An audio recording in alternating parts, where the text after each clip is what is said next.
Hi, this is On the Level, and I'm Fergus Thompson, and today we're in eastern Beijing to speak to Professor Daniel A. Bell about Confucianism in China today. Professor Daniel Bell, welcome to On the Level. Now, you are a Canadian, or Canadien, born in Montreal. You were educated at McGill University in Canada and at Oxford in England. You've spent most of the last 20 years here in Asia. Currently, you're a professor at Tsinghua University here in Beijing of ethics and political philosophy. You've also taught in Hong Kong and Singapore, and you've written a number of books on Chinese politics, 4 books in fact, including the Beyond Liberal Democracy and your latest book, China's New Confucianism. You also write for a number of publications, including The Guardian in the UK, and you have had op-eds published in the New York Times, the International Herald Tribune, and the Toronto Globe and Mail. Now, as we can gather from the title of your book there, China's New Confucianism, your research interests are Confucianism and its relevance to China politics today and to everyday life. Can I ask you first, perhaps a simple, perhaps not so simple question, religion, moral philosophy, political stance, what is Confucianism? Well, it's a very wide and diverse tradition, and there's an argument about whether it's a religion or not. But what interests me in particular is its relevance for everyday life and politics in China. And it's quite striking that 30 years ago, or let's say during the Cultural Revolution, it would have been literally life-threatening to try to think of the contemporary relevance of Confucianism in a positive way. And now, quite the other way around, there's this revival happening at different levels of society, including at the very top. So, while there is this debate of religion or political philosophy, you would go along the lines of its application as a political system. Yeah, as a political system and as a kind of influence on everyday social life and the rituals that are part of social life. I'm not against it being a religion, but I personally, I think that Confucianism is more of a social and political ethic, and that to address the more kind of metaphysical questions like the meaning of suffering or life after death, personally I think other traditions might have more to offer in that respect. Yeah. Now, the Western view, or let's say perhaps the American view of Confucianism, might see it as certainly somewhat exotic, perhaps authoritarian, and perhaps maybe impractical in today's modern society. What would you say to that view? Well, as an ethic, I don't think it's exotic at all. I think if anything, it's the closest to our everyday understanding of morality, because Confucianism is very diverse, but I think all interpretations share the view that the good life lies in social relations, starting with the family and then extending to non-family members. And the further you go away from the family, it's important to extend love, but the more the love decreases in intensity. And I think this is how, perhaps as an everyday ethic, I think it's very common, not just in East Asia, but elsewhere. So I don't think it's exotic at all. Whether it's authoritarian, again, that depends on how it's interpreted. And there have been many strands, and it's been linked with legalism, which is the other main political tradition in China, which is not the rule of law, it's more the rule by law, using harsh punishments to have social order in society.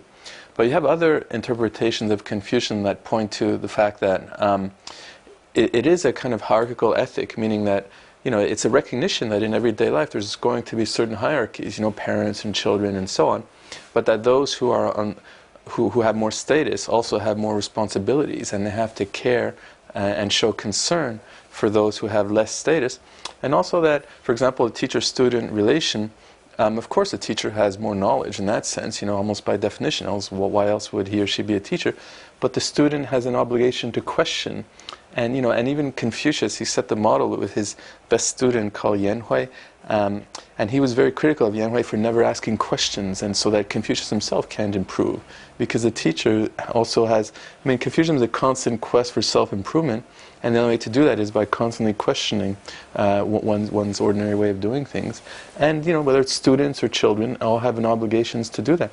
There's this great Qing Dynasty text, maybe 150 years ago, called Di Zi Gui, and it's still used today to teach children about everyday ethics. And then there's this question, it's addressed to 7 or 8 year old kids, what if your parent does something wrong? What do you do?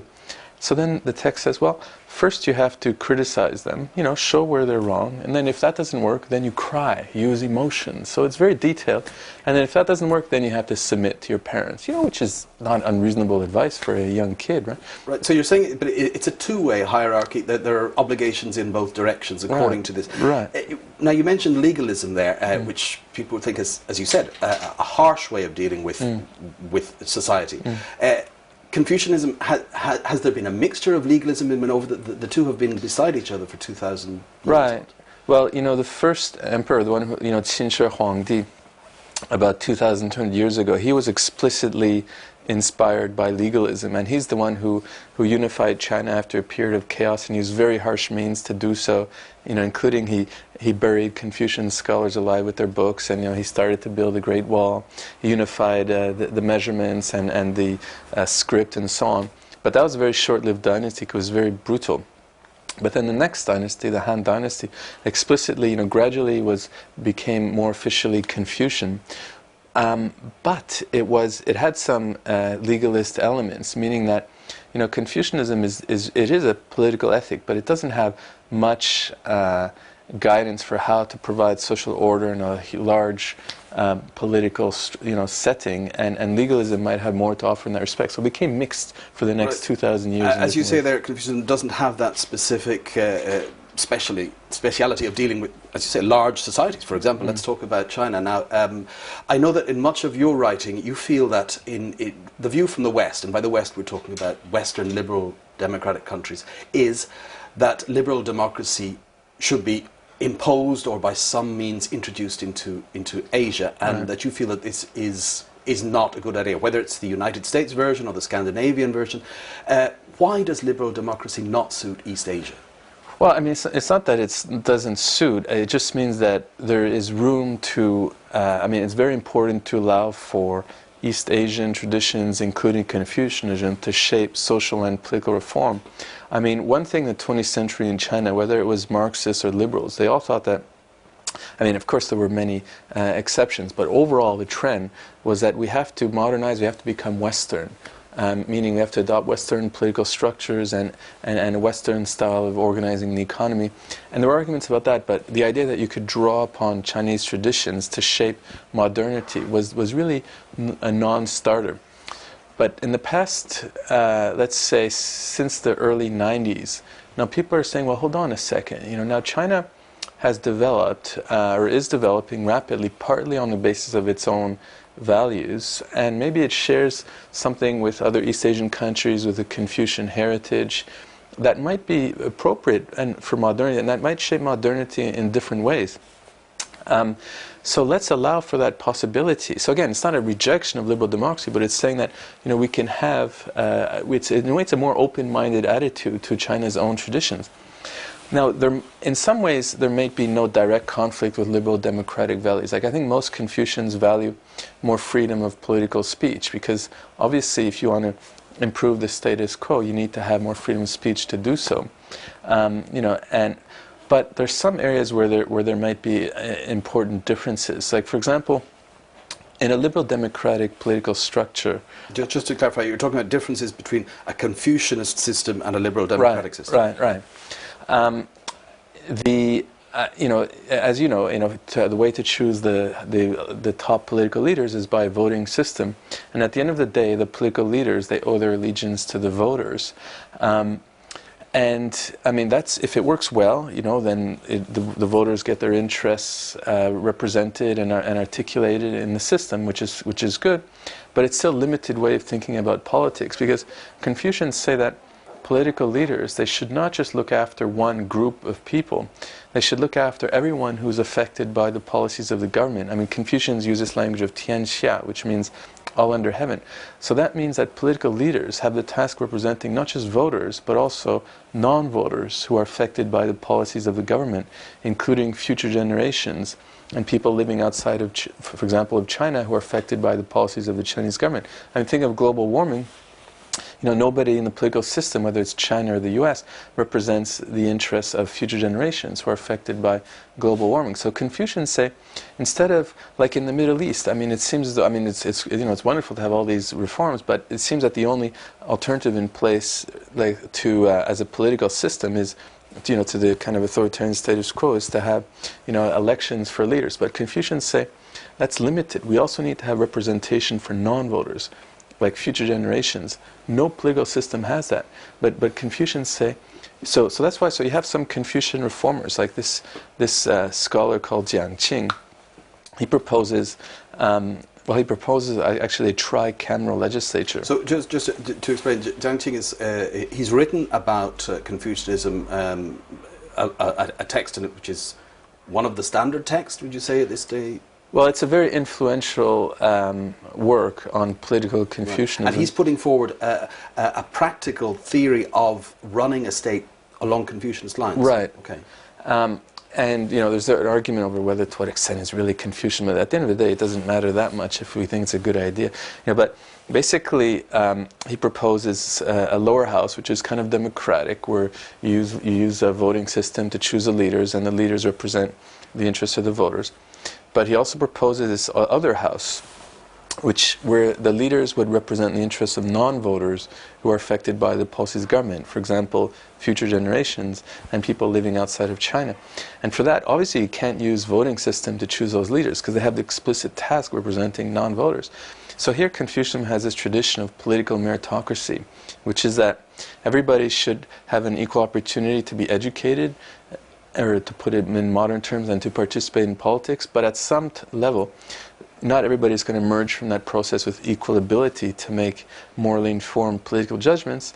So an important task of politics is to choose those with above average ability and moral insight. Or that they choose themselves by excelling in specific areas and tasks. But what should they excel in? Because under the original imperial exams, a lot of rote learning of the classics, sure, that's not going to help today. What sort of meritocracy are we talking about? Yeah, that's a good question. But even in Imperial China, there were debates about the nature of the examinations. And there were some Confucians, like this 17th century scholar called Huang Zongxi, who criticized the excessive emphasis on rote memorization. He says we need to test for more independent thought and more interpretation. So I think examinations are important because arguably, it's perhaps the least bad system to choose, people with above average. People say about democracy, like the famous It's quote. also said it's the least bad system. Yeah, that's the famous quote from Winston Churchill that it's a horrible system, but all the others are even worse. Well, maybe you could say the same thing about examinations for choosing those with above average ability. But of course, the examinations would have to be modified. And so the Confucians say it's important to test knowledge of the classics because they really focus on what it means to be a good political ruler, and there's lots of insights to learn from that. There's a new book by, it's published by Princeton called The Myth of the Rational Voter, and it's written by an economist, and he shows that that the problem is not just that voters are selfish, that they represent their interests. The problem is that they don't understand basic economics, and so therefore they don't even get their own interests right. So he proposes tests of voter competence that would test basic economic knowledge. Now in the U.S. it's a non-starter, but in China, it's possible. So the test would have some of the Confucian classics, basic economic knowledge, knowledge of international relations. Because remember, this house of government would have the explicit task of representing future generations and people living outside of China. This is the second of these right. rooms you're saying. So, right. So you've the elected people democratically, you've got this meritocratic house. Is there another one then? Well, this is the thing about Confucianism, is that it's normally, I think, tolerance and is really part of it's a core, let's say, part of the tradition. As opposed to, like, if you think of the monotheistic religions, and the warfare they've had over who represents the truth. I mean, Confucianism has historically, learned through its interaction with different traditions, with Taoism, with Buddhism, with legalism, and now with liberalism, and also with Christianity. So even Jiang Qing, this guy who's regarded as the most kind of hardcore, I'm trying to think of... Don't use the word fundamentalist? Yeah, well, that's what his critics say, but this house of government shows that it's not accurate, because this third house of government would have the explicit task representing different traditions in China. Because the past 100 years in China, it's not just Confucianism that has been, subject to attack by, both liberals and Marxists, but other traditions too. So he argues this House government would be composed of deputies that represent different traditions, including Taoism, including Buddhism, including Christianity. So it's a bit. So this is sort of an appointed elite coming from various sectors of society. Right, exactly. Yeah, maybe closer to like the Zhangxie today, the CPPCC. Right. But bringing it up to date, you said moving towards this would be easier in China than in the United States because we're starting from a different point. Now, at the moment, the Communist Party of China runs the country here, obviously. How do you see their adoption of Confucianism taking place at the moment? It's gone from being, as you said, not a very good idea to be Confucianist in the Cultural Revolution, to whereby they have almost adopted Confucianism as a symbol of China. Right. I mean, the Communist Party is a big organization, over 78 million people, and you still have many elderly cadres who are trained in this Maoist ethic, of antipathy to tradition. But many of the younger cadres in their 40s and 50s are really interested, and there are debates in party schools about what's common between the socialist traditions and the Confucian traditions and what they could learn from each other. And Confucianism is being taught more and more in schools, and sometimes it's through the formal system, sometimes in more informal experiments. And the most striking symbol of how Confucianism is becoming more accepted in a kind of official capacity is this huge statue, 9-meter statue of Confucius, right near Tiananmen Square. Because, Beijing, as you know, has changed so much the past 30 years, but Tiananmen Square is such an important symbol of political space, and whatever happens there really shows that this is what the party kind of believes in. And the only change in the past 30 years has been this huge statue of Confucius, which has been put on a couple of years ago. So it's moving towards a more official embrace of Confucianism. But is this, as you say, official embrace, but is this embrace from the heart, or there would be people who say that the Communist Party is using Confucianism as a tool for its own ends, to present itself in a certain way, to say that, well, look, this is a particularly Chinese characteristic, we are identified with certain elements of Confucianism, therefore it suits us to use it. Sure. Is there any validity to that? Of course, yeah. And Confucianism is like other traditions where it can and is often misused by political elites for their own purposes. But there are many within the party who are sincerely committed to Confucian values, and that's another reason why it's important to have freedom of speech, because it's important to allow social critics to point to the gap between the ideals and the reality and the misuses of the ideals. So that's why I think in this sense Confucians side with liberals in saying that more freedom of political speech is important in China, precisely to prevent or to expose misuses to the extent that they do occur. So under a system like this that Jiang Qing or you are suggesting, freedom of speech and rule of law would be important elements, much as they are in liberal democracy?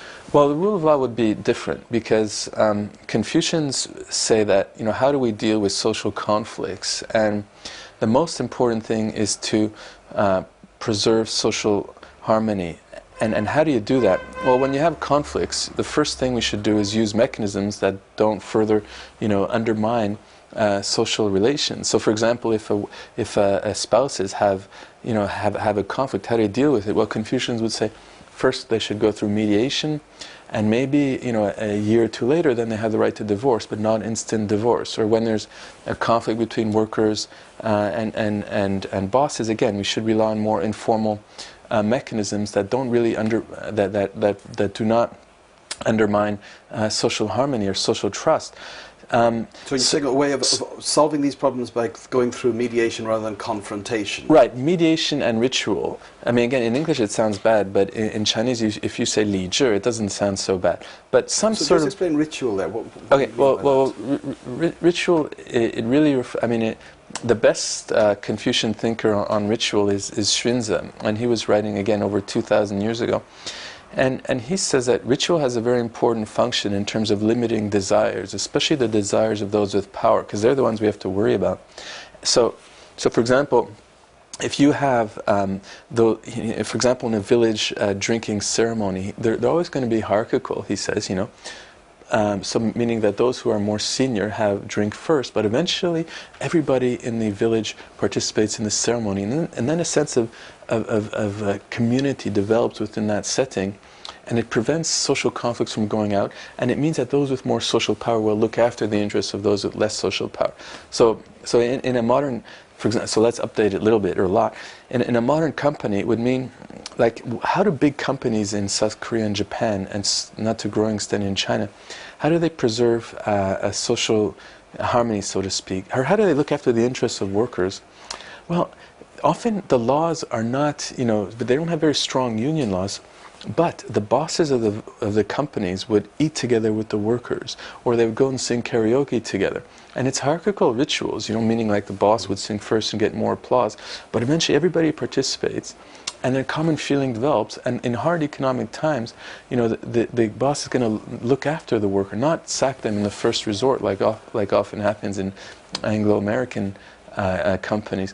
So the basic point about this is that in a Confucian framework, the rule of law comes as a last resort. It's there because we need to have it, because these informal mechanisms, whether it's mediation or ritual, don't always work. But they should be kept as a last resort, not as a first resort when it comes to dealing with social problems. First, we need to think of informal ways of dealing with social conflict. Is that not already applied here to a certain extent in China today? For example, if you get into a minor vehicle accident or some confrontation in the street, the police will come up and try to act as a mediator and say, rather than going to the police station saying you are being charged with A, B or C, they will actually start mediating and come up with some sort of a solution which is not perfect for one or the other. Is it applied? Is that sure? It's already. Yeah, and there's greater use of mediation in China in different ways, and so many of the, Western kind of trained or Western kind of legal reformers think this is not a very good thing because it undermines the rule of law, but if these informal mechanisms have the effect of protecting the interests of those with less social power, which is a big if, but if they're organized that way, and then it's better to rely on those mechanisms rather than right away going to the law to deal with social problems. But we're looking today at the Communist Party in China today would say it represents all the people of China. At least it represents itself as representing all the people in China. It would say that the rule of law does exist, although, let's be fair, the rule of law is ignored on many occasions. Right. And the result is that it tends to be, in this society as it is at the moment, the vulnerable and the dispossessed who suffer. If you're a grandmother trying to find out what happened to your son 20 years ago, or you're a middle-aged man who comes up against a big company in China because you want justice for your child who was poisoned, you don't get rule of law, but you don't get mediation either because you're seen as a problem. Right. How will Confucianism address these people's worries? Well, I think if there's more freedom of speech, including more freedom of the media, then more of those problems would be exposed. So in that sense, Confucianism has a lot to share with liberalism. And also Confucius emphasized that there's a need for independent power bases, and to check the power of those who have power. It doesn't mean that elections is the only way of doing it. For example, there could be some. For example, in this house of meritocratically chosen leaders, there could be term limits. There could be, for example, they serve for 8 years, or there could be strict anti-corruption measures. And which would include, auditing not just the deputies in the House, but the families of the deputies, because that's where a lot of the problem corruption takes place in China. So there are ways of dealing with these issues. There are ways of dealing with it. It sounds pretty good. It sounds ideal. I can see the advantage of the constituencies, you say, that don't have a voice, the future, those outside. But liberal democracy sounds pretty good in theory as well. The practical applications of this in a society like China, which is, let's face it, in this day and age, morally seems a little bit hollow. Everybody's after the buck or the yuan. Can it be applied in a society where economics and capitalism seems to have taken such a hold?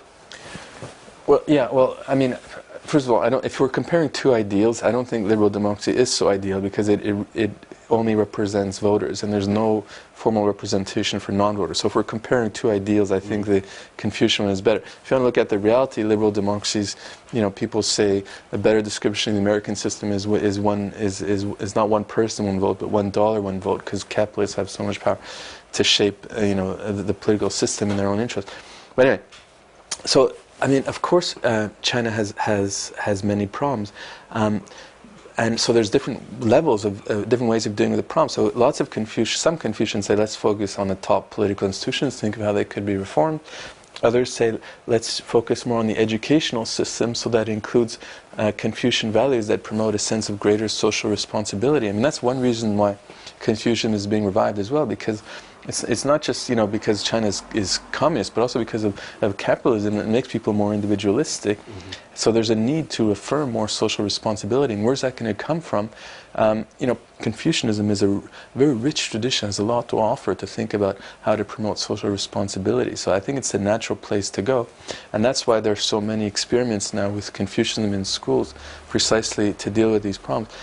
Now, even within a Marxist framework, the legal and political structures are bound to change along with the level of economic development. So even Marxists recognize that 50 years from now, 100 years from now, when there will be a different economic structure, there's going to be different legal and political institutions.